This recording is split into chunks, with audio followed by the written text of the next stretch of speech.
Early in the game, you will want to castle the king to safety. In the endgame, you want to use the king to help escort pawns up the board. When it's safe, the king can be a strong piece.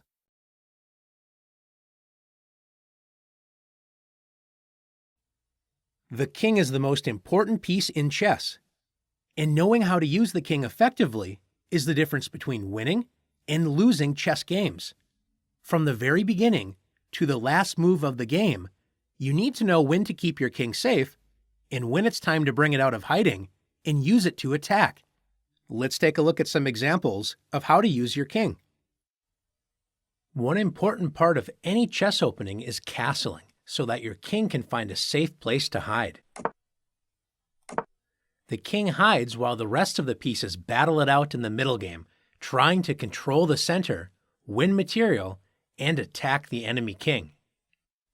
However, if the game gets to the endgame where most of the pieces have been traded away, your king becomes one of the most active, useful pieces on the board. White's king attacks both the knight and pawn.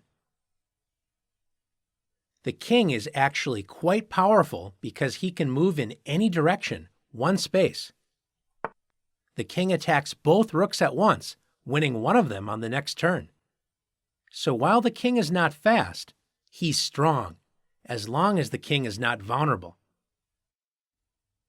Once most of the major pieces have left the board, the king becomes a very strong piece in the endgame. Now that it's safe to move out of the castled position, both sides should activate their kings, moving them toward the center and trying to help escort the pawns up the board. Watch as one side activates their king and the other just pushes pawns, forgetting that in the endgame, the king is an active piece. White plays f3, opening up a path for the white king to move toward the center. Black should do the same thing by playing f6 or play king to f8. Instead, Black just pushes pawns, and White's king travels up the board and brings home the win. After h5, king f2, g5, king e3, f5, and king d4, Black keeps pushing pawns, forgetting that the pawn on b5 is all alone and could have used help from the black king. Now it's too late. After f4, White plays king to c5. And after g4, White captures the pawn with king takes b5. After g takes f3 and g takes f3, Black finally realizes that the pawns cannot advance without the help of the king, but it's too little, too late. After king f7 and king c6, Black realizes that White is going to promote the b-pawn, so tries to block the promotion square by playing king e7.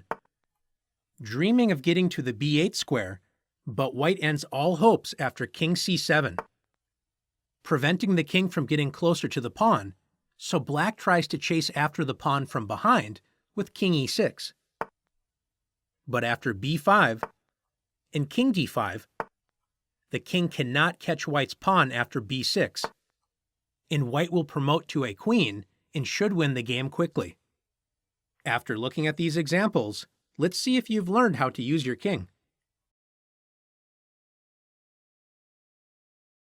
White wants to castle the king to safety. Choose the safest option for White's king. Excellent. White castles on the king side, safely protected by 3 pawns. Let's decide between castling kingside or queenside for White in this position. Great decision. White castles the king to safety. Since White's king isn't on the king side, White can move pawns on that side of the board to help attack Black's king side. White's king is in check. Can you find the best response to Black's attack? You got it! The king may be vulnerable, but it can be a powerful attacker in the endgame. Black's rook and knight are forked, so White will win a piece. Can White's king and passed pawns overpower Black's rook? Great job. White's king pushes the black rook back. Keep attacking Black's rook. White's king is a monster. Black's rook is pushed away again, and now White is ready to push the pawn and keep attacking. You got it. White's pawn attacks the rook and is ready to promote. Black will have to sacrifice the rook for this pawn, when White's extra passed pawn should win the game. Black's pieces are very passive. Can you use your king to create checkmate threats?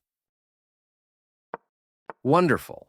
White's king advances to g5, threatening to move to h6 and support queen g7 checkmate. Black's king prevents this threat, but what did the king stop defending? Destroy Black's defenses. Great job finding. Black's defenses are crumbling. Black's king is forced into the corner. The king completes its journey. Fantastic job.